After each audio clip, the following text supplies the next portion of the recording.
سنن ابن ماجہ کی روایت ہے کہ ایک بار نبیوں کے تاجدار صلی اللہ علیہ وسلم کہیں تشریف لے کر جا رہے تھے، راستے میں حضرت ابو ہریرہ رضی اللہ تعالی عنہ کو دیکھا، وہ درخت لگا رہے تھے تو میرے مصطفیٰ کریم نے فرمایا کہ اے ابو ہریرہ کیا کر رہے ہیں؟ حضرت ابو ہریرہ نے عرض کی یا رسول اللہ درخت کا پودا لگا رہا ہوں۔ تو میرے محبوب صلی اللہ علیہ وسلم نے ارشاد فرمایا کیا میں تمہیں درخت لگانے کا طریقہ نہ بتا دوں؟ میرے مصطفیٰ نے فرمایا تمہیں درخت لگانے کا طریقہ بتا دوں؟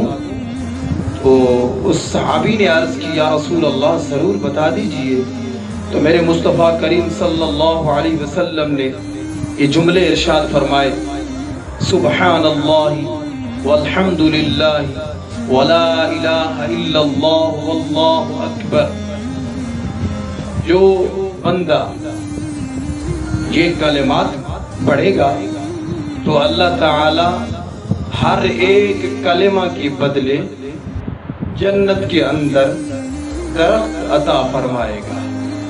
یعنی جس نے پڑھا سبحان اللہ ایک درخت لگ گیا جنت میں، پھر جس نے پڑھا الحمدللہ ایک درخت لگ گیا جنت میں، جس نے پڑھا ولا الہ الا اللہ یعنی تیسرا درخت لگ گیا، اور جس نے پڑھا اللہ اکبر چوتھا درخت لگ گیا۔ ایسے جیسا بندہ یعنی جتنی مرتبہ یہ کلمات پڑھے گا اللہ تعالی ویسے ہی اتنی مرتبہ جنت کے اندر درخت لگائے گا۔